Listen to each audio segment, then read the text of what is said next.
அனைவருக்கும் மீண்டும் ஒரு வணக்கம். போன சில வாரங்களா நம்ம பார்த்துட்டு வர்றது பாண்டவர்கள் தீர்த்த யாத்திரைக்கு போனதும், அங்கே தீர்த்த யாத்திரையிலே அவர்கள் சந்திக்கின்ற பல ரிஷிகளுடைய ஆசிரமங்கள், அதிலே ஏற்பட்ட சில கதைகளை பத்தி பேசிட்டு. அப்ப போன முறை நம்ம பார்த்ததிலே அஷ்டவக்ரனுடைய கதையை பார்த்தோம். ஸ்வேதகேதுனுடைய ஆசிரமத்திலே சிபி சக்கரவர்த்தி தவம் பண்ண இடம், அவர் யாகம் பண்ண இடத்தை பத்தி பார்த்தோம். அதுபோல குரு மாந்தாத்தா என்று சொல்லக்கூடியவன், அவன்தான் குரு வம்சத்திலே அந்த குருக்ஷேத்திரம் அவனுடைய இடம். அந்த குருக்ஷேத்திரத்தை பற்றிய இடத்தையும் லோமச்சர் காட்டுவதையும் பார்த்தோம். இது எல்லாமே ஒரு நிகழ்வுகளை பார்க்கின்ற பொழுது தர்மனுக்கு லோமச்சர் பின்னாடி நடக்கக்கூடிய சில விஷயங்களை குறிப்பாக சொல்வதாக இருக்கிறது. அதாவது என்ன, தர்மம் என்பது பின்பற்றி நடந்தால், தர்மத்தின் வழியாக சரியாக நடந்தால் நாம் தர்ம யுத்தத்தை சரியாக செய்து வெல்வோம். ஆக தர்மத்தினுடைய பாதையிலே நடக்க வேண்டும் என்பதை குறிப்பாக சொல்லக்கூடியதா இருக்கு. நிறைய இடங்கள்ல பார்த்தேன். அப்போ இந்த ஷார்ட்கட் தேவையில்லை, இந்த மாதிரியான குறுக்கு விஷயங்கள் தேவையில்லை. வாதாபியினுடைய கதையை சொல்லுகின்ற பொழுது நமக்கு என்ன தெரியுது? எண்ணங்கள் சுத்தமா இருக்கணும். வாதாபி என்கின்ற அசுரன் அவன் என்ன பண்றான்? ஏதோ பழமோ ஏதோ ஒரு உணவு பண்டமாகவோ போய் முனிவர்களுடைய வயிற்றுக்குள்ளே போய் அவனுடைய அன்னங்காரன் அவனை கூப்பிட அவன் வயிற்றை கிழிச்சுக்கிட்டு வெளியில வர்றான். அதுல இருந்து ஆரம்பிச்சோம் கதையை. இப்ப அந்த கதையினுடைய சாராம்சம் என்ன அப்படின்னு தெரிஞ்சுக்கிட்டோம்னா, கதையினுடைய கருத்து என்ன அப்படின்னு நம்ம பார்த்தோம்னா, எதையுமே நம்ம நேரடியாக அப்ரோச் பண்றது முக்கியம். எந்த ஒரு விஷயத்தையும் நேரடியாக செய்ய வேண்டும். இது இந்த குறுக்கு வழிகள் அப்படிங்கிறது சரியாக வராது. இந்த மாயை அல்லது களவாக செய்யக்கூடிய விஷயங்கள் அல்லது ஒருவனை ஏமாற்றக்கூடிய விஷயங்கள் எல்லாமே நீண்ட நாட்கள் நிற்காது. அது வாதாபியினுடைய கதையில நமக்கு தெரியும். அதுபோல சிபி சக்கரவர்த்தியினுடைய கதை என்ன தெரியுது? என்ன வந்தாலும் விரதமாக தன்னுடைய தர்மத்தை மனதிலே வைத்து தர்மத்துக்காக நின்றான். இது சிபி சக்கரவர்த்தியினுடைய கதை. அஷ்டவக்ரனுடைய கதை என்ன சொல்லப்படுது? உருவு கண்டு எல்லாமே வேண்டும். உருவத்தை பார்த்து ஜட்ஜ் பண்ணாதப்பா. ஒருத்தன் உருவத்திலே எப்படி வேணா இருக்கலாம், ஆனா கடைசியிலே அவனிடத்திலே ஞானம் என்கின்ற ஒன்று இருக்கும் என்று சொன்னால் அதைத்தான் நாம் ஏற்றுக்கொள்ள வேண்டும். அப்படிங்கிறது அஷ்டவக்ரனுடைய கதை. உடம்ப பார்த்து கூணா இருக்கு, வளைஞ்சிருக்கு அப்படிங்கிறதுக்காக ஒருவனை எள்ளி நகையாடி கொண்டு வாழ்க்கையை வாழ்வது தவறு. இன்னைக்கு நம்ம என்ன பார்க்கிறோம்னா, நிறைய பேர் டெய்லர் மேட் ஜென்டில்மென்ஸா இருக்கிறாங்க. டிப்டாப்பா டையெல்லாம் கட்டி கோட்டெல்லாம் போட்டு அப்படியெல்லாம் செஞ்சுக்கிட்டு தான் வர்றான். ஆனா அவன் தான் நிறைய பொய்ய பேசுறான். டையா கட்டி பொய்ய பேசுறான். விஷயங்கள் எல்லாமே தப்பா போயிட்டு இருக்கு இல்லையா? நீங்க நல்லா பாருங்க. ஒரு முறை மதுரையிலே நடந்த உண்மை. அப்ப அந்த கல்வி திட்டம் ஒண்ணு வச்சிருந்தாங்க. அதாவது எல்லாருக்கும் படிப்பறிவு தருவது அப்படிங்கிறதுக்காக ஒரு கல்வி திட்டம் ஒண்ணு அங்க இருந்த ஒரு மாவட்ட ஆட்சியாளர், அதாவது கலெக்டர்னு சொல்லக்கூடியவங்க அந்த திட்டத்தை அதை அறிவித்து போயிட்டு இருந்து இது சொல்ல கேள்விப்பட்டேன். பெரியவரை சொல்லி கேள்விப்பட்டேன். பெரியவர் என்று சொன்னால் நான் சொல்லுவது கிருபானந்த வாரியார் சுவாமிகள் சொல்லி. அப்போ அந்த சமயத்துல என்ன பண்ணிருக்காங்க, இப்படி தெருவுல வருகின்ற பொழுது தெருவுல குறவன் குறத்தின்னு இருப்பாங்க, தெரியும் இல்லையா? நோமேட். அவங்க எல்லாம் இந்த குறவன் குறத்தின்னு ஒரு வகையான மக்கள் இருப்பாங்க, ஜிப்சின்னு சொல்றேன். அவங்க தெருவோரத்துல உட்கார்ந்து இருப்பாங்க. அவன் தெருவோரல உட்கார்ந்து இருக்கக்கூடியவனை கூப்பிட்டு, ஏன்பா நீயும் கத்துக்கலாமே, படிக்கலாமே, உன்னுடைய தமிழை தெரிந்து கொள்ளலாமே,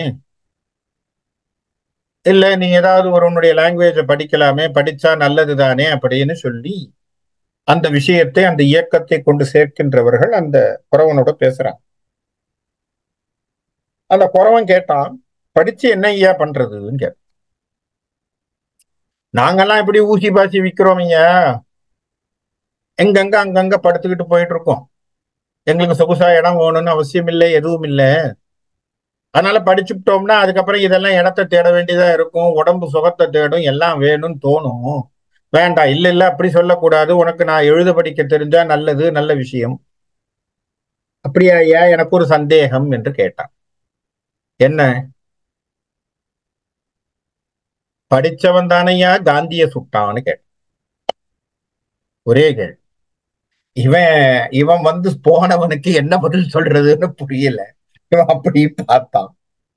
படிச்சவன் தானுங்க காந்தியை சுட்டான், படிச்சவன் தானுங்க இந்திரா காந்தியை சுட்டான். படிச்சதால நல்ல தலைவர்களை சுடக்கூடிய அறிவு எனக்கு வேணும்னா அந்த அறிவு எனக்கு தேவையில்லை ஐயா. நான் கொக்க சுடுறேன், வாத்த சுடுறேன், கோழியை சுடுறேன், அத்தோட என் வாழ்க்கையை நிறுத்திக் கொள்கிறேன். படித்தவனாக இருந்து மனிதனை சுட வேண்டிய அவசியம் எனக்கில்லை என்று சொன்னான். எதுக்காக அர்த்தம் அப்படின்னா, படிக்காதவன் நினைச்சு அவன் கிட்ட பேசினா அவன் கொடுத்த ஒரு பெரிய விஷயம் பாருங்க, உலகத்தையே திருப்பி போடக்கூடிய நிலையாக இருந்தது என்று இதை குறிப்பாக சொல்வார்கள். எதுக்காக சொல்றேன்னா, உடம்ப பார்த்து உருவத்தை பார்த்து நாம் என்னுடைய அறிவு இவ்வளவுதான் அப்படின்னு ஜட்ஜ்மெண்ட் பண்ண முடியாது. அதுதான் அஷ்டவக்கரனுடைய கதையில வந்தது. அஷ்டவக்கரனுடைய விஷயமும் அவருடைய உடம்பு, அவருடைய கோணலா இருந்த உடம்பை பார்த்து இவங்க மிதிலைபுரியிலே சிரித்ததும், அதுக்கு அவர் சொன்னது என்ன, செருப்பு தைக்கிறவங்க தான் உட்கார்ந்து இருக்காங்க இந்த சபையிலேன்னு சொல்லிட்டேன். ஏன்னா அவன் தான் உடம்பு எப்படி இருக்கணும்னு பார்ப்பான், மிருகத்தினுடைய உடம்பு எப்படி இருக்கணும் அவன் தான் யோசிப்பான். ஆகவே செருப்பு தைக்கிறவங்களா உட்கார்ந்து இருக்காங்க, எவனும் படிச்சவனா இல்லேன்னு. அதனால அவரை நாம் பார்க்க கடைசியிலே அவர் ஒரு கீதை என்கின்ற ஒன்றை எழுதியிருக்கார். ஞாபகம் வச்சுக்கோங்க, கீதையில பல கீதைகள் இருக்கு. அஷ்டவக்ரர் ஒரு கீதை எழுதியிருக்கார், அதுக்கு பேர் அஷ்டவக்ர கீதை அப்படின்னு ஒரு கீதை. அந்த அஷ்டவக்ர கீதை எல்லாமே ஆத்ம ஞானத்தை பற்றி அதிகமாக சொல்லப்பட்டது. அதுல வந்து என்னன்னா, அவர் ஜனகருக்கு உபதேசிப்பதாக இருக்கக்கூடியதுதான் அந்த அஷ்டவக்ர கீதை. அது ஒரு அருமையான ஒரு நூல். அந்த ஆசிரமத்தை பார்த்து விட்டு அதை குறிப்பாக சொல்றார் தர்மருக்கு. அப்பனா என்ன அர்த்தம், எந்த உருவத்தையும் பார்த்து நீ தப்பா இடம் போட்டுறாரு இல்லையா. நான் அடிக்கடி தான் சொல்லுவேன், நமக்கு ஒருத்தர் தெரியலே அப்படிங்கிறதுக்காக நம்ம பக்கத்தில் இருக்கக்கூடியவன் முட்டாள்னு நாம ஜட்ஜ் பண்ணக்கூடாது. அவனுடைய உருவத்தை பார்த்து யாருக்கு தெரியும் அவர் பெரிய மகானாக இருந்தால் தெரியாது. ஏன்னா நம்ம அந்த அளவுக்கு ஜட்ஜ் பண்ணக்கூடிய அறிவு நமக்கு இல்லை, நமக்குள்ளே இல்லை. ஆகவே நாம் வந்து அந்த விஷயத்துக்குள்ள போகப்படும். இப்ப அதை தாண்டி எப்படி நடந்து வருகின்ற பொழுது, 2 ஆசிரமம் இருக்கு. ஒரு ஆசிரமம் கொஞ்சம் பாழடைஞ்ச மாதிரி இருக்கு, ஒரு ஆசிரமம் ரொம்ப அழகா எல்லா வேலைப்பாடுகளோடு அங்கே பசுமையான விஷயங்கள் எல்லாம் நடப்பதாக தெரிகிறது. அப்ப லோமச்சரிடத்திலே தர்மன் கேட்கிறான், இது யார், என்ன ஆசிரமம்? இந்த ஒண்ணுமே இல்லாமல் பாழடைந்தது போல இருக்கேப்பா, இந்த ஆசிரமம் பாரத்வாஜரனுடைய ஆசிரமம், பரத்வாஜ முனிவரனுடைய ஆசிரமம். இங்க பக்கத்திலே எல்லாம் வளமாக இருக்கே அப்படிங்கிறவர். அவர் யார் அப்படின்னு சொன்னா ரைபயஸ் அப்படின்னு பேர். ரைபயஸ் அப்படிங்கிறவருடைய ஆசிரமம். அப்ப இந்த 2 ஆசிரமங்கள் பக்கத்துல வச்ச உடனே இவர் கேட்கிறார், என்ன இது, பாரத்வாஜர் வந்து பெரிய முனிவராச்சே, அவருடைய ஆசிரமமா இப்படி இருக்கு? அவருடைய கதையை சொல்றேன் கேள், ஏன் இப்படி ஆச்சுன்னு கேட்டு. பாரத்வாஜ முனிவர் அப்படிங்கிறவர் யாரு அப்படின்னா, அவர் பிரகஸ்பதியினுடைய பிள்ளை. பிரகஸ்பதிக்கு பிள்ளை. பிரகஸ்பதி யாரு? குரு. யாருக்கெல்லாம் குரு? தேவர்களுக்கு குரு பிரகஸ்பதி. அவருடைய பிள்ளை. அவருடைய அப்பா யாரு? ஆங்கிரசு அப்படின்னு சொல்லக்கூடியவர் பிரகஸ்பதியினுடைய அப்பா. ஆகவே பாத்தீங்கன்னா இது ஒரு பெரிய பரம்பரை. ஆங்கிரச குருவினுடைய பிள்ளை பிரகஸ்பதி, பிரகஸ்பதியினுடைய பிள்ளை பாரத்வாஜ். அப்படி இருக்கக்கூடியவர்கள். பாரத்வாஜரனுடைய வாழ்க்கையிலே அவர் வேதங்களுக்கு எத்தனையோ அவர் தன்னால முடிஞ்சதை கொடுத்திருக்கார். ரிக்வேதத்திற்கு கிட்டத்தட்ட 75 ஸ்லோகங்களை கொடுத்திருக்கார் பாரத்வாஜ். பல மண்டலங்கள் எழுதியிருக்கு. அவருக்கு ஒரு பிள்ளை யாவக்கரி அப்படின்னு பேர். அவனுக்கு யாவக்கரி அப்படின்னு பேர் பாரத்வாஜருக்கு. பரத்வாஜருக்கு இன்னொரு பிள்ளையும் உண்டு, அது பேரு துரோணர்னு பேரு. துரோணரை பத்தி தான் நமக்கு தெரியும். துரோணர் தான் இங்கே குருவாக இருந்து கொண்டிருக்கிறார். எங்க இந்த பாண்டவர்களுக்கும் கௌரவர்களுக்கும் குருவாக இருந்து வித்தைகளை கற்றுத் தருபவர் துரோணர். ஆக துரோணர் அது தனியா இருக்கு. அவருக்கு இன்னொரு பிள்ளை யாவக்கரின்னு. யாவக்கரி அப்படிங்கிறவரோடு வாழ். இந்த பாரத்வாஜரனுடைய விஷயத்திலே ஒரு கதை ஒன்று சொல்லப்படுது. பழங்காலத்து கதை, காது வழியாக செவி வழியாக சொல்லி கேள்விப்பட்ட கதை. என்ன அப்படின்னா, பரத்வாஜருக்கு வேதங்கள் அத்தனையும் தெரிஞ்சுக்கணும்னு ஒரு ஆசை. எல்லா வேதத்தையும் கத்துக்கணும், எல்லா வேதத்தையும் நம்ம சொல்லி தரணும் அப்படிங்கிற ஒரு ஆசை இருக்கு. அப்ப என்ன பண்றார், வேதங்களை கத்துக்கணும் அப்படிங்கிறதுக்காக தன்னுடைய இந்திரதேவனை நோக்கி தவம் செய்கிறார். இந்திரதேவன் நோக்கி தவம் செய்கின்ற பொழுது இந்திரன் அவருக்கு முன்னுக்கு என்ன வேணும் அப்படின்னு கேட்கிறார். எனக்கு கொஞ்சம் வயசை ஆயுளை நீடித்து கொடு, ஏன்னா நான் வேதத்தை படிக்கணும், எல்லா 4 வேதங்களையும் நான் படிக்கணும். இந்திரன் சிரிக்கிறான். சரி பரவாயில்ல, அதனால என்ன, சரி கொடுக்குறேன், இன்னொரு 100 வருஷம் தந்துட்டு போற. ஒரு 100 வருஷத்தை கொடுத்தாச்சு. 100 வருஷம் ஆயிப்போச்சு. பாரத்வாஜர் முடிச்ச மாதிரி தெரியல. திரும்பவும் தவம் இருக்கிறார். இந்திரனை கூப்பிடுறார், இன்னும் ஒரு 100 வருஷத்தை நீட்டிச்சு போ. சரி கொடுக்குறேன் போ. திருப்பி முடியல. இன்னொரு 100 வருஷம் கழிச்சு 300 வருடங்கள் அந்த மாதிரி ஆயிப்போச்சான். திரும்பியும் 4வது தடவையும் திருப்பி எனக்கு இன்னொரு 100 வருஷம் கூட நான் படிக்கணும் அப்படின்னு சொன்ன உடனே இந்திரன் சொன்னாரா, ஒரு 3 மலையை உருவாக்கினார். உருவாக்கி என்ன சொன்னாரா, அங்க போய் ஒரு பிடி மண் எடுத்துட்டு வா 3த்துல இருந்துன்னார். பாரத்வாஜர் ஓடி போய் அதுல இருந்து ஒவ்வொரு மண்ணையும் தூக்கிட்டு வந்தார். ஒவ்வொரு மலையிலிருந்து மண்ணை எடுத்து வந்தார். எடுத்து காட்டினார். அப்ப சொன்னாரா, நீ இந்த வாழ்க்கையிலே வேதத்தை தெரிந்து கொண்டு கற்றுக்கொள்வது என்பது ஒரு பிடி மண். ஏன்னா அதை கத்துக்கிறதும் கஷ்டம். இந்த முழு மலையையும் உன்னால் எப்பொழுது பார்க்க முடியாதோ, உன்னால் எப்படி கிரகிக்க முடியாதோ அது போலத்தான் வேதங்கள். ஆகவே வாழ்க்கையில நீ வேதத்தை முழுசா மாஸ்டர் பண்றதுங்கிறது கஷ்டமப்பா. ஆகவே உனக்கு என்ன முடியுமோ அதை நீ செய், நீ தெரிந்த மாத்திரத்தில் மற்றவர்களுக்கு சொல்லிக் கொடு என்று சொல்லி அவருக்கு ஆசீர்வாதம் பண்ணதாக ஒரு செவி வழி செய்தி கதை.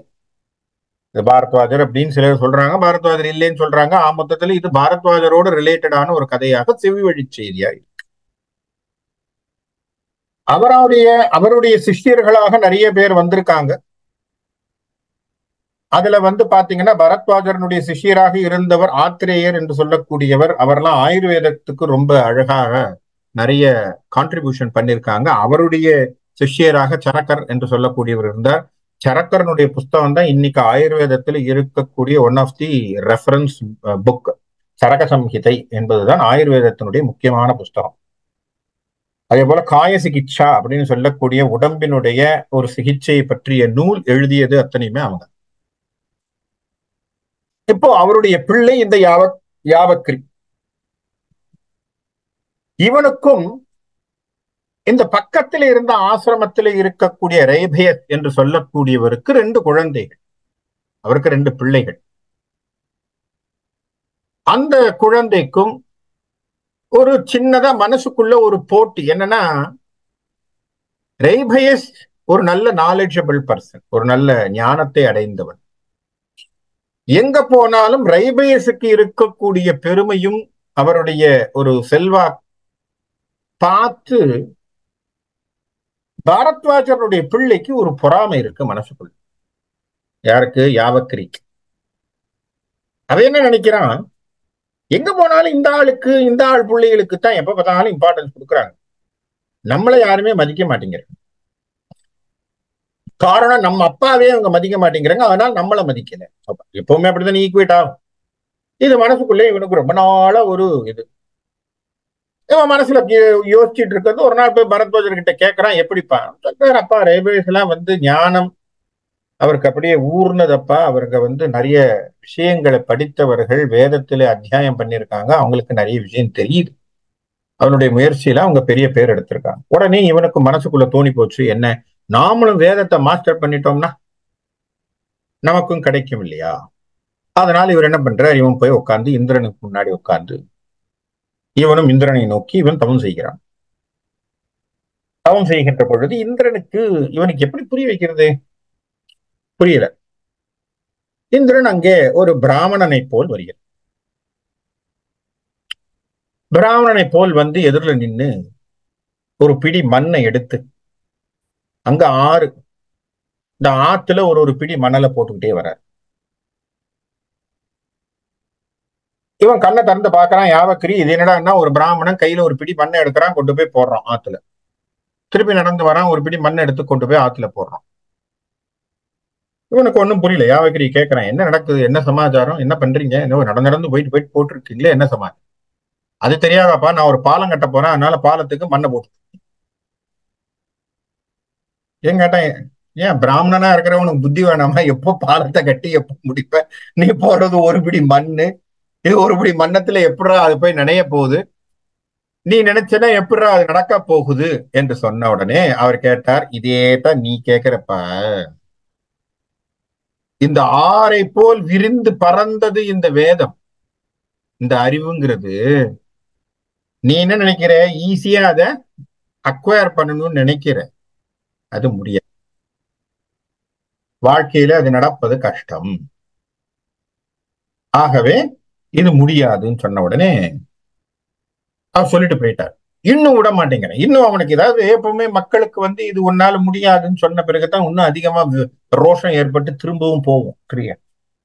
இன்னும் என்ன பண்றான், கடுமையான தவங்களை செய்து திரும்பவும் இந்திரனை சலனமே ஏற்படுத்தி, இந்திர லோகத்துக்கே சலனம் ஏற்படுத்தக்கூடிய அளவுக்கு இவனுடைய தவோ வலிமை போக, இந்திரன் கடைசியில போனா போகுது ஒழியுதுன்னு சொல்லி, சரி வேதத்தினுடைய அறிவை தருகிறேன், ஆனா உபயோகம் நல்லபடியா பண்றது எல்லாம் உன்னுடைய சுதந்திரத்தில் விட்டுறேன். ஒண்ணு ஞாபகம் வச்சுக்கோ, நீ கற்றறிந்து உணர்ந்து வந்த அறிவு அல்ல. புரியுதா? கற்றறிந்து உணர்ந்து வந்த அறிவு இல்ல. அப்படின்னா என்ன அர்த்தம், நம்ம கூட இப்ப புஸ்தகத்தை படிக்கிறோம், நிறைய விஷயங்கள் நம்ம அந்த காலத்துல திருக்குறள் ஆத்திச்சூடி எல்லாம் படிச்சிருப்போம். இப்போ அப்படித்தான் படிச்சிருக்கோம். சில சமயங்கள் அப்படியே மனப்பாடமா பண்ணியிருப்போம். சத்தியமா யாராவது கேட்டா, என்னப்பா உள்ளத்தில் உள்ளுவதெல்லாம் உயர் உள்ளல் அப்படின்னு வார்த்தைக்கு என்னையா அர்த்தம் அப்படின்னு கேட்டா தெரியாது. ஏன், எக்ஸாம்காக படிச்சோம் சார், அவ்வளவுதான், ஏதோ படிச்சு வச்சுட்டு வெளில வந்துட்டோம். அந்த மாதிரி நீ வச்சிருக்கக்கூடிய அறிவா தான் இருக்குமே தவிர, so you will have just a qualification, அவன் பின்னாடி ஒரு சர்டிபிகேட் மாதிரி காட்டிக்கலாமே தவிர அதனுடைய அனுபவ அறிவு கிடையாது. அதனால பார்த்து பக்குவமா நடந்துக்கோ என்று சொல்லிவிட்டு இந்திரன் போய்விட்டான். ஓடி வந்து அவங்க அப்பா கிட்ட சொல்றான், பாரத்வாஜர், அப்பா அப்பா, நான் கடன் தவம் ஏற்று இந்திரனையே ஜெயிச்சு, இந்திரன் எனக்கு வந்து இந்த சர்டிபிகேட்டை கொடுத்துட்டார். பாரத்வாஜர் ஏற்கனவே அவர் அனுபவத்துல பார்த்திருக்காரு இல்லையா, அவர் தான் ஏற்கனவே அனுபவிச்சிருக்காரு, தவம் இருந்து இந்திரனே அவருக்கு சொன்ன விஷயங்கள் தெரியும். அப்ப பாரத்வாஜர் சொல்றாரு, அப்பா அவர் சொன்னதைத்தான் நான் திரும்பவும் சொல்றேன், நீ கையில வச்சிருக்கிறது இட்ஸ் சர்டிபிகேட், அவ்வளவுதான், ஒரு யூ ஆர் பீன் சர்டிஃபைட் அப்படின்னு இந்திரன் சொல்ற மாதிரி உனக்கு ஒரு சர்டிபிகேட். இதனால உனக்கு ஒரு அனுபவ அறிவு வந்ததுன்னு கிடையாது. அதுக்கு ஒரு சின்ன கதை சொல்றேன் பாரு, கேட்டுக்கோ. அந்த ஒரு காலத்துல வலதி அப்படின்னு ஒரு முனிவன் இருந்தான். அவனுக்கு குழந்தைகள் இல்லை. ரொம்ப நாளா வந்து என்ன பண்ணா, தவம் இருந்து ஒரு குழந்தை வேணும்னு கேட்டான் அந்த வலதி அப்படிங்கிற முனிவன். அவனுக்கு ஒரு குழந்தை பிறந்தது. அந்த குழந்தை பிறந்த உடனே அந்த குழந்தைக்கு ஒரு கண்டிஷன் கேட்டான் இறைவனிடத்திலே தவம் பண்ணுகின்ற பொழுது. என்ன அப்படின்னா, என் குழந்தை சாகா வரம் பெற்ற குழந்தையாக இருத்தல் அவசியம். அப்ப சொல்லிட்டாங்க, இறைவன் சொன்னாங்க, உலகத்துல சாகா வரம்லாம் எவனுக்கும் கொடுக்க முடியாது, எவனுக்குமே கிடைக்காது, அவன் இறைவன் தவிர வேற யாருக்கும் கிடையாது. இறைவனே அவதாரம் செய்தாலும் எண்டுங்கிறது உண்டு. அதனால நீ தயவு செய்து அதை கேட்காது. அதுக்கு ஏதாவது கண்டிஷன் வை, வேணா அந்த கண்டிஷனை நான் ஒரு கிளாஸ் ஒன்னு போட்டு, இதுக்கு பேர் நம்ம வந்து இந்த லா எல்லாம் சொல்ற மாதிரி கண்டிஷனல் கிளாஸ் அப்படிங்கிற மாதிரி, if and if you fulfil this he will have a death அப்படிங்கிற மாதிரி இருக்கிற மாதிரி நாங்க ஒரு கண்டிஷனை போட்டு தர்றோம் அப்படின்னோடனே, அப்ப இப்படி பார்த்த உடனே பக்கத்துல 2 மலையை உருவாக்க சொன்னோம். மலையை உருவாக்குனாங்க. அந்த மலை இடிஞ்சு விழுந்தா என் பிள்ளை இறக்கணும். அவர் வரத்தை கேட்டுக்கிட்டார். அதனால என்ன ஆனா போச்சு, ததாஸ்து என்று சொல்லி அந்த குழந்தையை கொடுத்து விட்டு போனார்கள். அந்த குழந்தைக்கு பேர் என்ன அப்படின்னா மேதாவி என்று பேர் வைத்தார். அந்த குழந்தையும் படிப்பு எல்லாம் வந்தது. ஆனாலும் அந்த குழந்தைக்கு கொஞ்சம் ஆணவம், செருக்கு எல்லாமே இருந்தது மனசுக்குள்ள. ஏன்னா அது இது கூட இந்த கதை தான் தெரியுமே, தன்னை யாரும் சாகடிக்க முடியாதுங்கிற ஒரு கதையும் பின்னாடி தெரியுங்கிறதுனால சொல்லாமல் அவனுக்கு மனசுக்குள்ள ஒரு செருக்கு இருந்து.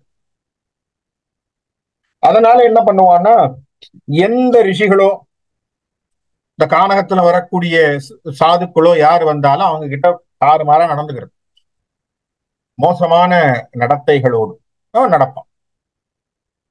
தனுஷாக்ஷா அப்படின்னு வரக்கூடிய ஒருத்தனெல்லாம் நான் பின்னாடி எதையும் ஏதோ பண்ணிட்டான்.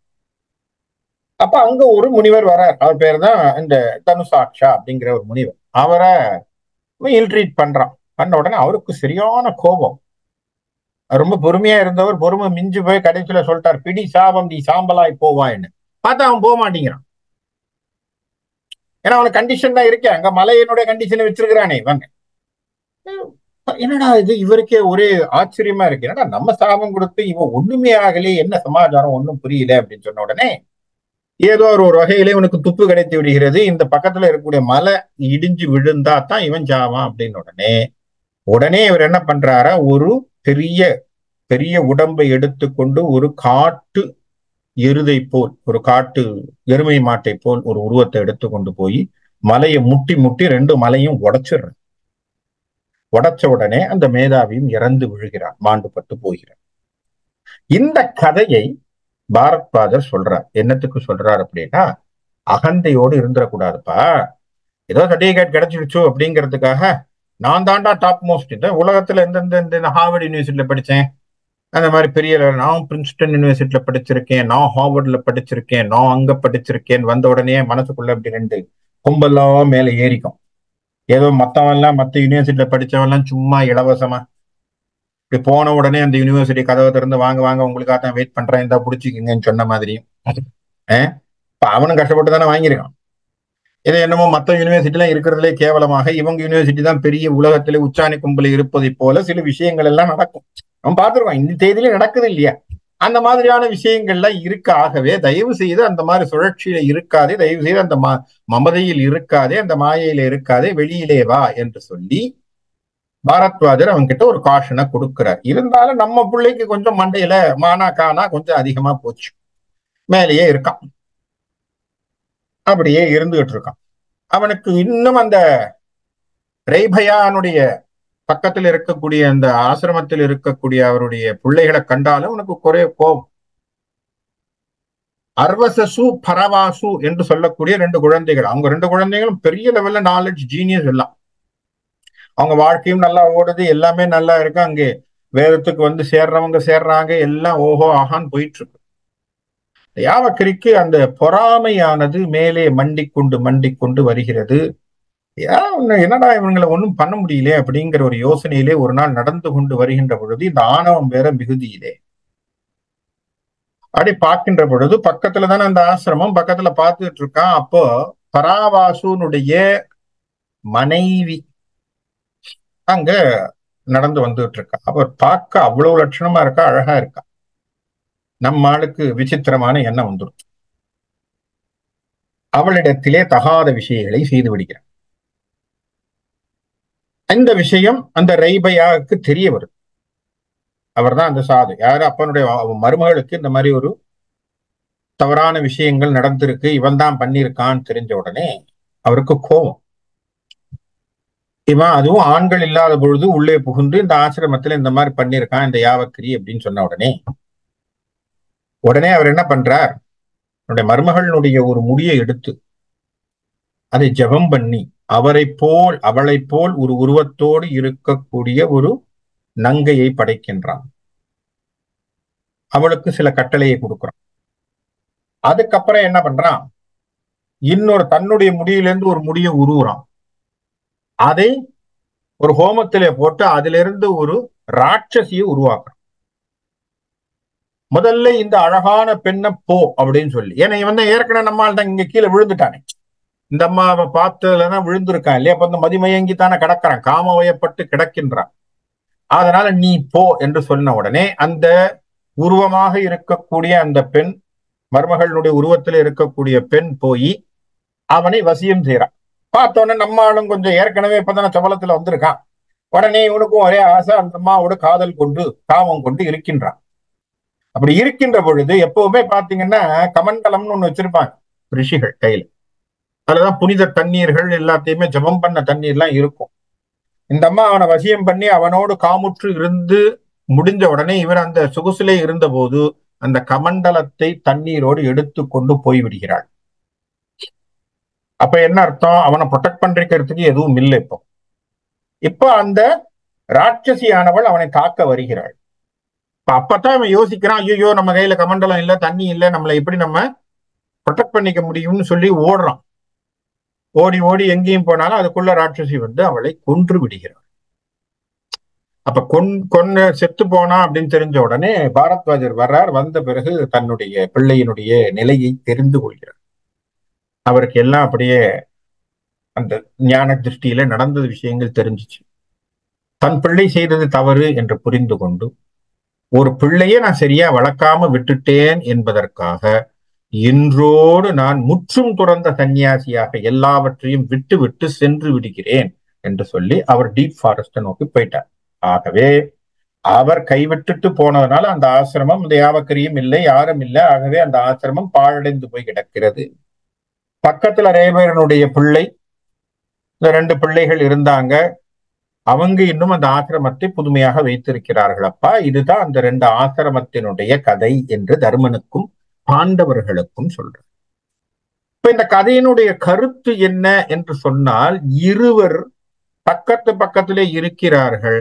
ஒருவன் ஞானத்தை உருப்படியாக உபயோகித்தான், ஒருவன் அறிவை துஷ்பிரயோகம் செய்தான். அப்ப என்ன ஆகுது, இந்த அறிவை சரியாக நாம் மேம்படுத்தி கொண்டு போகல அப்படின்னு சொன்னா, ஆணவத்தின் மிகுதியினாலே நம்ம இருப்போம் என்று சொன்னால் அழிவு என்பது உறுதி. அதுதான் அந்த பாரத்வாஜரனுடைய பிள்ளைக்கு நடந்த விஷயம். அதுதான் இந்த கதையில நமக்கு சொல்லப்படுகின்ற கருத்து. அப்ப தருமனுக்கு இது ஒரு ஹிண்டா என்ன தரார், நீ பொறுமையாக நன்னடத்தையோடு நல்ல சிந்தனையோடு உனக்குன்னு இருக்கக்கூடிய சக்தியோடு தகுதியோடு நீ இருப்பாய் என்று சொன்னால் மீண்டும் உன் ராஜ்யம் வளம் பெற்று பெரியவனாக இருப்பாய். அதே ஆணவத்தின் மிகுதியிலே ஆடிக்கொண்டு இருக்கக்கூடிய துரியோதனாதி கௌரவர்களுடைய நிலை இந்த பாழடைந்த ஆசிரமத்தை போல்விடும். இது குறிப்பு. இந்த குறிப்பை அவர் சொல்றார். சொன்ன உடனே மிகவும் சந்தோஷப்பட்டு லோமச்சரனுடைய காலில் விழுந்து வணங்கி அப்படி நடந்து வர்றாங்க. நடந்து வருகின்ற பொழுது மந்தரமலைக்கு நோக்கி நடக்கிறாங்க. அதுக்கு முன்னாடி இருக்கக்கூடிய பல தீர்த்தங்கள்ல நீராடி எல்லா இடத்திலையும் இருந்து அங்கங்க உட்கார்ந்து தவங்களை செய்து ஜபங்களை செய்து மந்திர யாகங்களை செய்து எல்லாம் பண்ணி பண்ணி வர்றதுனால என்ன ஆகி போச்சா, திரௌபதிக்கு உடம்பு முடியாம போச்சு. எங்க பார்த்தாலும் குளிக்கணும், எங்க பார்த்தாலும் உட்காந்து தவம் பண்ணணும், எங்க பார்த்தாலும் மந்திர ஜபம் பண்ணணும், அதுக்கப்புறம் என்ன பண்ணணும், 5 பேருக்கு சேர்த்து சமைக்கணும், அதெல்லாம் இருக்கேன். பெண்களுக்கான விஷயங்கள்லாம் இருக்கு இல்லையா, சமைக்கணும், சாப்பாடு போடணும், திருப்பியும் கொடுக்கணும், எல்லாத்தையும் எடுத்து வைக்கணும், எல்லா விஷயங்களும் அவள் மேலேயே விழுறதுனால அவ she becomes so tired and weak. அவளால் நடக்க முடியல. ஒரு நிமிஷம் அப்படி நடந்து போகின்ற பொழுது ரொம்ப வீக்காய் தள்ளாடி கீழே விழுந்துட்டான், மயக்கம் அடிச்சு.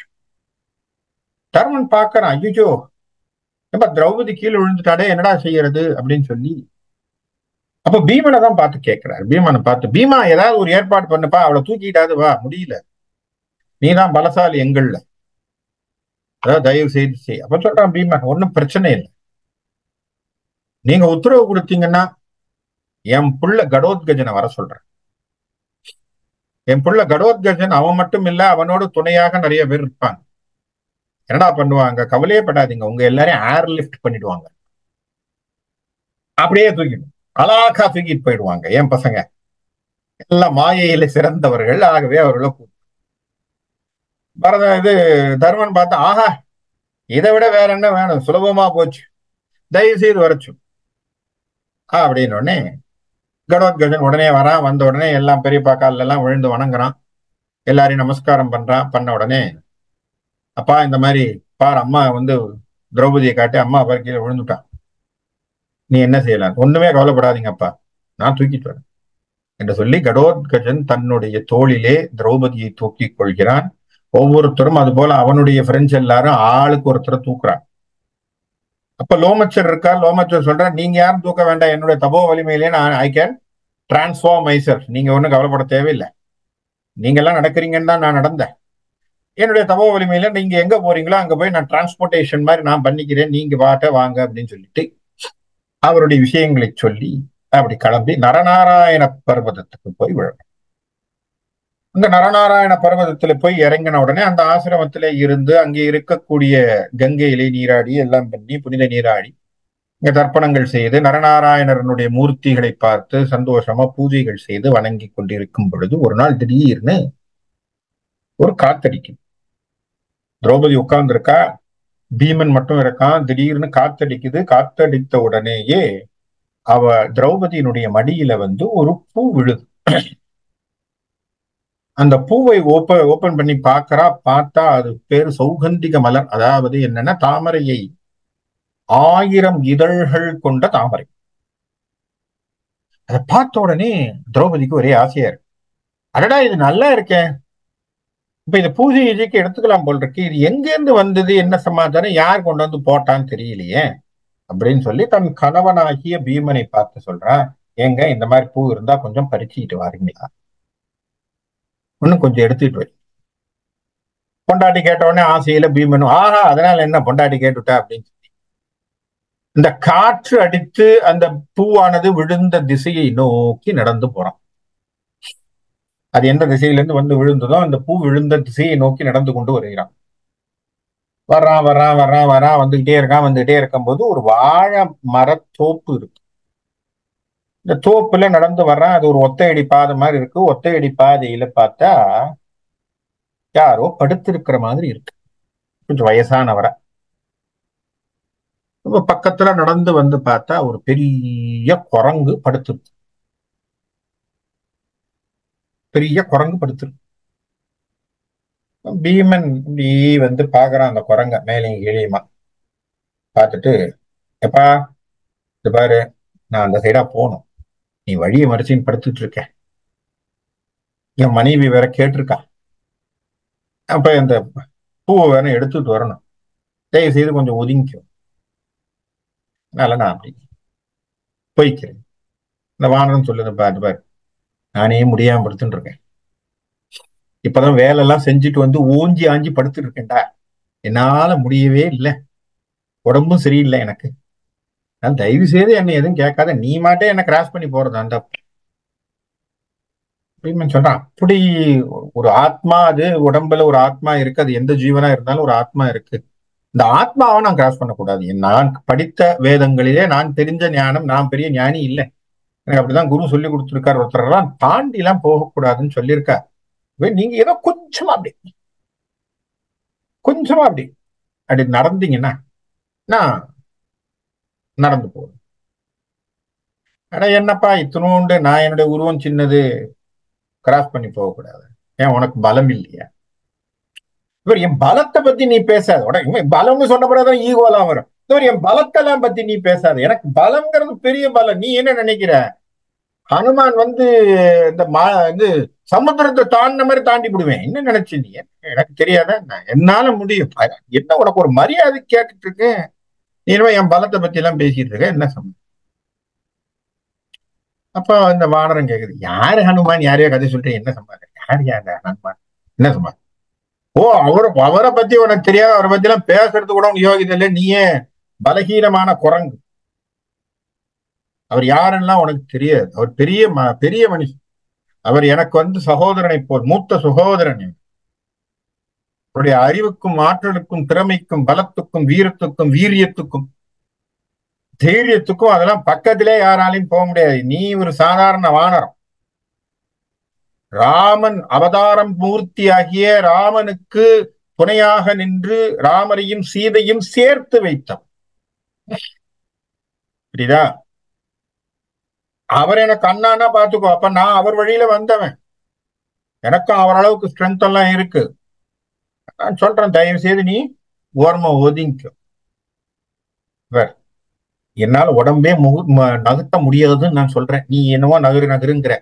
உன்னால முடிஞ்சதுன்னா இந்த வாழை நகர்த்தி வச்சுட்டு அந்த சைடா ஒரு இடம் இருக்கு பார்த்தே சின்னதா, அந்த இடத்துல நடந்து போய்க்கோ என்று சொல்லி அந்த வானரம் படுத்திருக்கு. நம்ம சொல்லிட்டான், இது என்ன பெரிய, இது ஒரு வாள், ஒரு பெரிய வாளா, நம்ம எவ்வளவு பெரிய விஷயங்கள்லாம் தூக்கி இருக்கோம் அப்படின்னு சொல்லி நம்மால் போய் வாழை தூக்குறான்,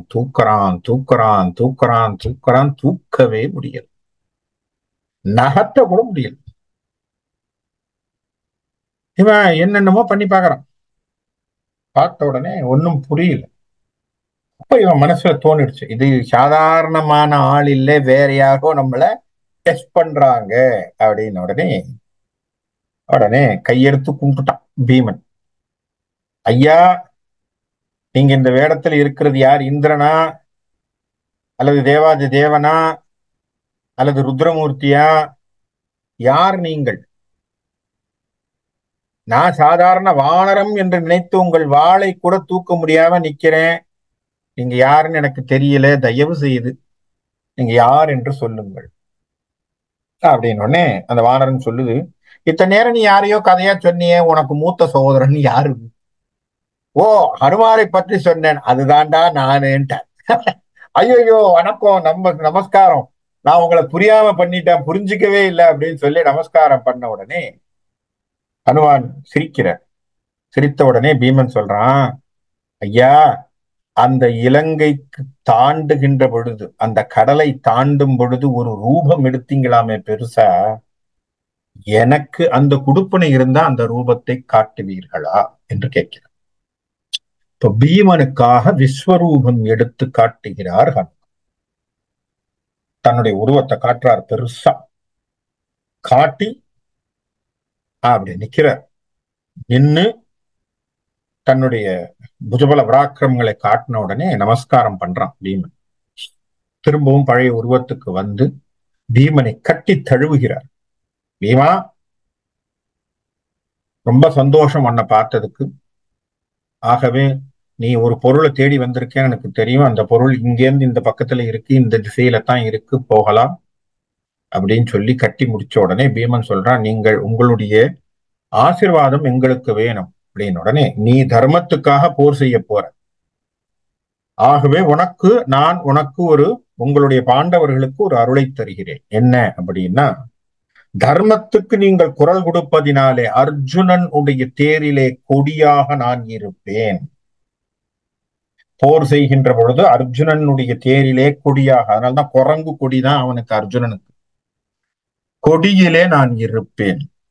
நீ போரிலே இறங்கி சண்டை போடுகின்ற பொழுது எதிராளியை பார்த்து சத்தம் போடுற பத்தியா, அந்த சத்தத்துல என்னுடைய குரல் வரும்.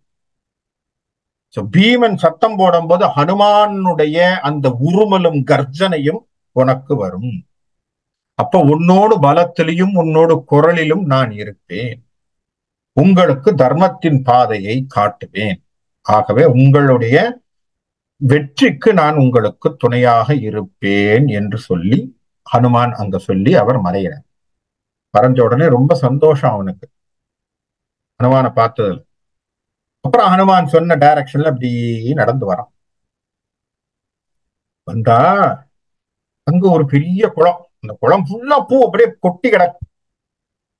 ஆனா அந்த குளத்தை சுத்தி கிட்டத்தட்ட 1000-2000 காவலாளிகள் கையில எல்லாம் ஆயுதத்தோடு நிக்குது. யாரும் அந்த குளத்துல போய் மலரை எடுக்க கூடாதுன்னு நிக்கிறாங்க. இவனுக்கா ஒரே வருத்தம், ஐயோ இது என்னடா இது, பூவை எடுக்கலான்னு நம்ம வந்தா இத்தனை பேர் சுத்தி சுத்தி சுத்தி நிக்கிறாங்களே, நம்ம யாரை என்ன செய்யறது என்று சொல்லி அப்படி யோசிக்கிறான். யோசிச்சு சரி பிரயோஜனம் இல்லை, இவர்களோடு நம்ம சண்டை போட்டுத்தான் உள்ள போகணும்னு சொல்லி அவர்களோடு அந்த போராளிகளோடு சண்டை போட்டு எல்லாரையும் அனுப்பி விட்டுட்டு அவன் அந்த குளத்துல இறங்கி அந்த பூக்களை பறிக்க ஆரம்பிக்கும். இந்த காவலாளிகள் எல்லாம் ஓடுறாங்க, ஓடி அவனுடைய ராஜா கிட்ட போய் முறை சொல்றாங்க. ஐயோ, இந்த மாதிரி ஒருத்தன் வந்து எல்லா பூவையும் பறிக்கிறான் ராஜா, கேட்டா எங்களை தடுக்கிறான், எங்களை எல்லாம் அடிக்கிறான், யாருன்னு கேட்டீங்களாடா அப்படின்னு கேட்கிறார் ராஜா.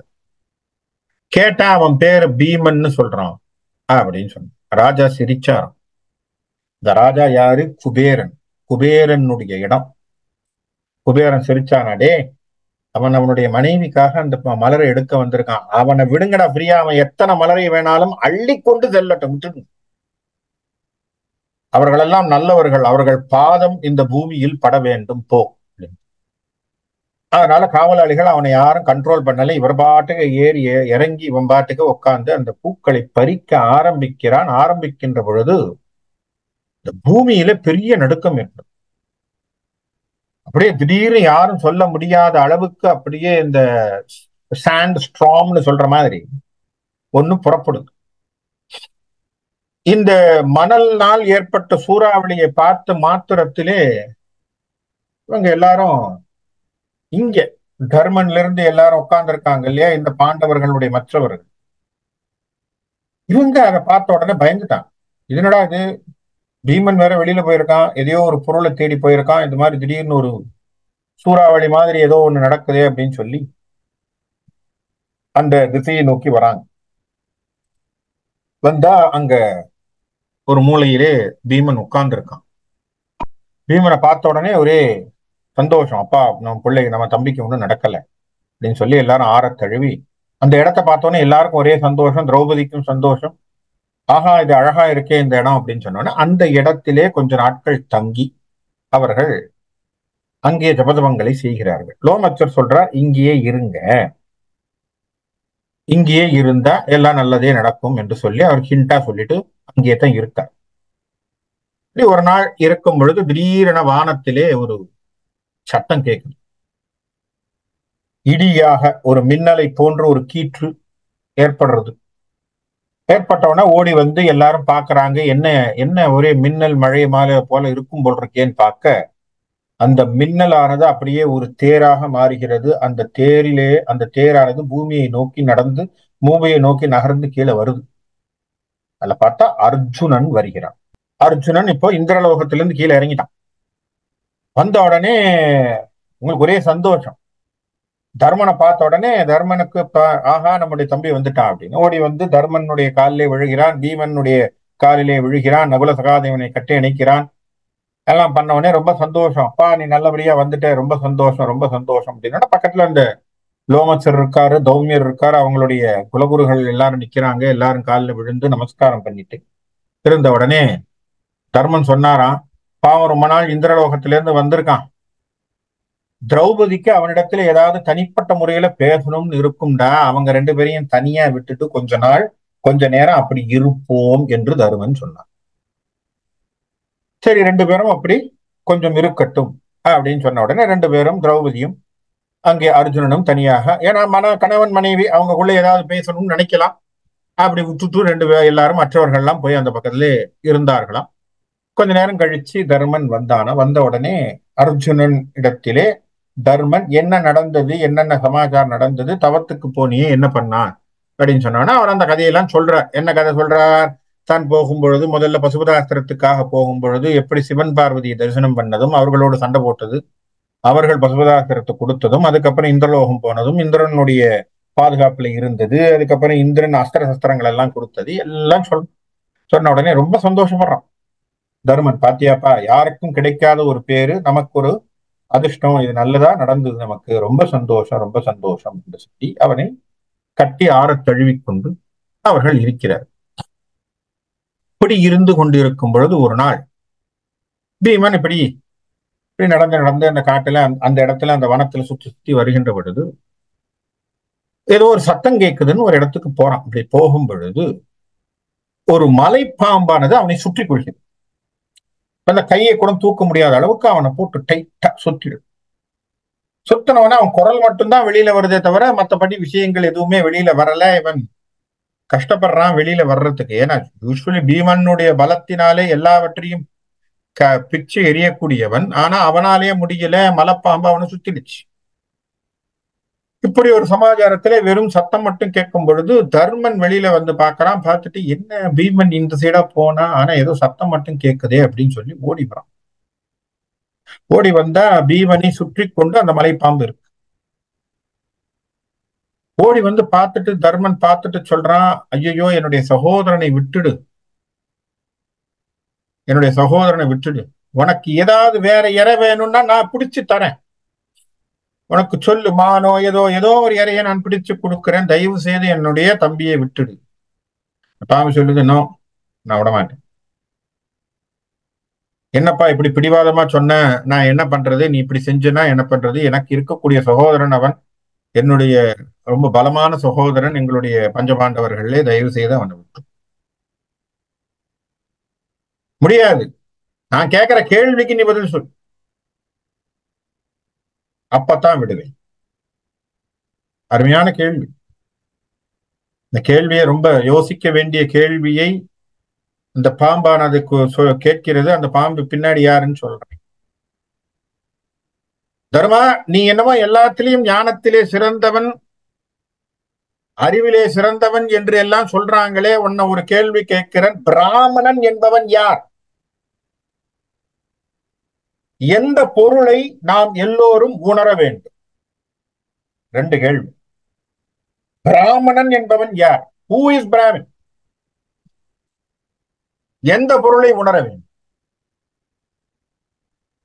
அப்படியே ஒரு நிமிஷம் நின்னுட்டான் தர்மன். இது என்ன பாம்பு சாதாரணமான பாம்பா இல்ல போட்டு, ஏதோ விஷயம் தெரிஞ்ச பாம்பா இருக்கு. ஏன்னா கேள்வியிலே ரொம்ப டஃபஸ்ட் கேள்வியா கேட்டா இதுதான் பிரச்சனை. சாதாரணமா நீ பாட்டுக்கு ஏதோ பேசு அப்படின்னு சொன்னா கூட ஏதோ கதை அடிச்சுடலாம். நீ யார் என்று சொல்லக்கூடிய ஒரு விஷயம் போல ஒரு கேள்வியை கேட்டா நம்ம என்ன செய்யறது? பிராமணன் என்பவன் யாருன்னு ஒரு கேள்வியை போடு. தர்மன் சொல்றான், அழகான வார்த்தை, அண்டர்லைன் பண்ண வேண்டிய விஷயம். எவன் ஒருவன் சத்தியம்,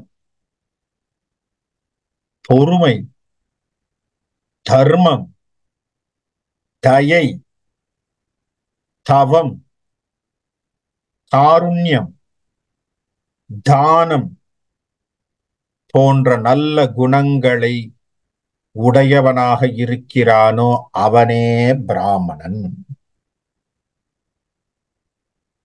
இது நான் சொல்லல, அதுக்கு ரெஃபரன்ஸ் கொடுக்கிறான், ஸ்ருதியினுடைய வாக்கியம். அவன் பிறப்பிலே பிராமணன் கிடையாது. சொன்னது யார்? நான் இல்ல, யாரும் சண்டைக்கு வந்துடாது. சொன்னது தர்மன்.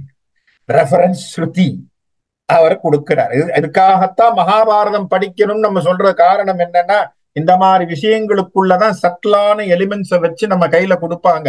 இப்ப ஏன்னு புரியுதா? 5வது வேதத்தோட சேர்த்து ஏன் பேசுறாங்கன்னு. மகாபாரதம் ஏதோ கேட்கறதுக்கு சுவாரஸ்யமான கதைன்னு நினைக்கப்படாது. உள்ளுக்குள்ள இந்த மாதிரியான ரெசிபிஸை கொடுத்து அனுப்பிட்டே இருப்பாங்க. ஒவ்வொரு கதையிலும் விஷயம் இருக்கு. இப்ப பிராமணன் யார்? பிறப்பிலே அல்ல, குலத்தினால் அல்லன்னுட்டான். முடிஞ்சு போச்சு. அப்ப எது சார் உங்களை கொண்டு போய் நிறுத்துது? குணமும் உன்னுடைய நடத்தையும் தான் உன்னை பிராமணனா ஆக்குகிறது. எவ்வளவு கான்பிடண்டா அடிச்சாரு பாருங்க தர்மன். அப்ப அந்த பாம்பு உடனே கேக்குது, அப்ப ஒருத்தன் இந்த குணத்தினால் ஒருத்தனை நீ பிராமணன்னு சொன்னா குணத்தை எப்படி கண்டுபிடிப்ப? இல்லையா? குணத்தை நான் கவனிக்கல அப்படின்னு சொன்னா ஜாதியை வச்சு சொல்லுவியோ என்று கேட்க. அடுத்த கேள்வி, இதெல்லாம் என்ன சொல்ற, டைட் கார்னர் கொஸ்டின்ஸ். நீ சொல்ற ஒருத்தனை குணத்தினாலே அவன் பிராமணன், சரி, குணத்தை கவனிக்கல, அப்ப ஜாதியை வச்சு பேசுவியா? திரும்பவும் சொல்கிறேன், பாம்பு ராஜாவே நமஸ்காரம், மன்னிக்கணும், எனக்கு தெரிந்த அறிவின்படி பிறப்பினால் ஜாதியினால் பிறந்ததினால் பிராமணன் அல்லன். அவன் தனிப்பட்ட முறையிலே அவனுடைய நடத்தை மட்டும்தான் சொல்ல முடியும். நீங்க சொல்றீங்களே குணத்தை வச்சு கண்டுபிடிக்க முடியலே, ஜாதியை வச்சு எப்படி கண்டுபிடிக்கலாம்னா ஜாதியிலும் குழப்பம் இருக்குன்னுட்டார் தர்மன். சொல்றார், அழகா சொல்றார், ஜாதியில குழப்பம் இருக்கு. என்ன காரணம்? எல்லாம் இன்னைக்கு எல்லாம் கலந்து போய்விட்டது. சொன்ன வார்த்தை யாரு? தர்மன் சொல்கிறான், எல்லாம் கலந்து போச்சு சார். பொதுவாக இருக்கக்கூடிய விஷயங்கள் என்ன அப்படின்னா, எல்லாருக்கும் சில விஷயங்கள் தான் பொதுவா இருக்கு. என்ன? அவனுடைய பேச்சு, அவனுடைய பிறப்பு, அவனுடைய இறப்பு, அவன் புணர்தல், மேட்டிங் தான், அதையும் சொல்லிட்டான். இவ்வளவுதான் சார். இதுதான் பொதுவா எல்லாருக்குமே இருக்கு. மனிதன் என்று சொன்னால் இது மொத்தத்திலும் எல்லாருக்கும் பொதுவா இருக்கு. எந்த ஜாதி, எந்த குலம், எந்த மதமாக இருந்தாலும் இவை நான்கும் பொது. மத்தது வேற வழியே கிடையாது. அவனுடைய குணத்தை வைத்துத்தான் பேச வேண்டும். என்ன காரணம்? எல்லாம் ஒன்றை ஒன்று இன்றைக்கு கலந்து விட்டது. குலம் கலந்து போச்சு, மதம் கலந்து போச்சு, ஜாதி கலந்து போச்சு. ஆகவே பிறப்ப மட்டும் வச்சு எவனையும் இதுன்னு சொல்ல முடியாது. குலம் மட்டும்தான் உங்களை மாற்றி கொடுக்கும். குலம் இல்ல, உன்னுடைய குணம் மட்டும்தான் உன்னை காட்டி கொடுக்கும். Attitude is very important. ஆகவே அப்படித்தான் நீங்கள் பிராமணரை தெரிந்து கொள்ள வேண்டும் என்று சொல்லிட்டார். உடனே சர்ப்பராஜா ரொம்ப அப்படியே கம்மன் இருக்க. அப்ப இவன் தர்மன் சொல்றான், இப்ப நான் உங்களை கேள்வி கேட்கவா? யார் நீங்கள்? இப்படி ஒரு வித்தியாசமான கேள்வி கேட்கறீங்கன்னா, சாதாரணமா நீங்க ஒரு சர்ப்பமா இருக்க வழி இல்லை. ஏதோ ஒரு கேள்வி கேட்கறீங்கன்னா யாரு? அப்ப சொல்றான், தர்மா, உன்னுடைய மூதாதையர் சந்திர வம்சத்துல வந்தவன் நான். என் பேர் நகுஷன். அகத்திய முனிவரனுடைய சாபத்திலே நான் பாம்பாக வந்தேன். அது எப்போ, ஏன் இப்படி நடந்தது? அந்த கதையை நம்ம ஏற்கனவே ஆதி பருவத்தில் படிச்சிருப்போம். இருந்தாலும் ஞாபகப்படுத்து. என்ன? நகுஷன் என்கின்ற ஒரு ராஜா பல தவங்கள் செய்து, பல அஸ்வமேத யாகங்களை செய்து, பல யாகங்களை செய்தவன். அவனுக்கு இந்திரலோக பதவி கிடைக்குது. இந்திரலோக பதவி கிடைச்ச உடனே அவனை கூட்டிட்டு போறதுக்கு சப்த ரிஷிகளும் வர்றாங்க. அதுல அகத்தியரும் சேர்ந்து அவரை பல்லாக்குல உட்கார வச்சு தூக்கிட்டு போறாங்க. இவன் போறான். போகும்பொழுது நகுஷன் சொல்றான், பார்த்து நிதானமா போங்க மகரிஷிகளே, ஏன் அவசரப்படுறீங்க? நிதானமா போங்க, அவசரம் இல்லை. இந்திரலோகம் தானே, போவோம் போவோம் போவோம் என்று சொல்லிக்கொண்டு நிதானமாக நடக்க சொல்றான். அவங்க எல்லாம் சொல்றாங்க, பல்லக்க தூக்கி கொண்டு இருக்கக்கூடிய ரிஷிகள் எல்லாம் சொல்றான், பாப்பா நாங்க எங்களுடைய ஸ்பீட்ல தான் போயிட்டு இருக்கோம். நாங்க ஒன்னும் அவசரமா போகலப்பா, ரொம்ப சந்தோஷம். உன்னை தூக்கிட்டு போறதுல எங்களுக்கு சந்தோஷம் என்று சொல்லி அந்த ரிஷிகள் எல்லாம் சந்தோஷமாக தூக்கி கொண்டு போய்கொண்டு விற்கிறார்கள். சரியா? இன்னொரு 10-15 கிலோமீட்டர்ஸ்ல அல்லது மைல்ஸ்ல இந்திரலோகம் வந்துருன்னு ஒரு மைல் கல் இருக்கு.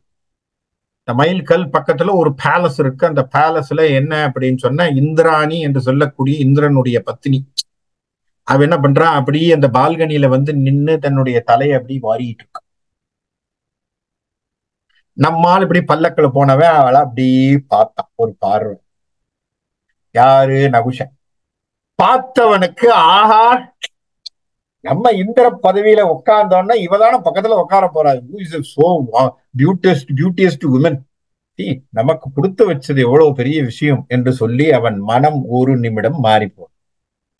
மாறினதுல என்ன ஆச்சு? இப்போ திரும்பி அந்த ரிஷிகளை பார்த்து சொல்றானா, ரிஷிகளே சீக்கிரமா போங்க, ஏன் நிதானமா போறீங்க? இத்தனை நேரம் அவங்க வேகமா போனதாக இவன் மனதில நினைத்தவன் இப்ப ரிஷிகளை பார்த்து என்ன சொல்றான், ஏன் நிதானமா போறீங்க, சீக்கிரமா போங்க. அப்பவும் ரிஷிகள் சொன்னாங்களா, இல்ல நாங்க எங்களுடைய ஸ்பீட்ல தான் போறோம்னா இவனுக்கு அது உடன்பாடு இல்லை. அங்க அப்படி பார்த்திருக்கான். பார்த்தா அந்த பல்லக்கில ஒருத்தர் தூக்க முடியாம அந்த பல்லக்குக்கும் கீழேக்கும் ஒரு உருவமே ஒட்டாத ஒரு குட்டியா ஒரு உருவம் ஒண்ணு நடந்து போயிட்டு இருக்கு. அதுதான் அகஸ்தியர்.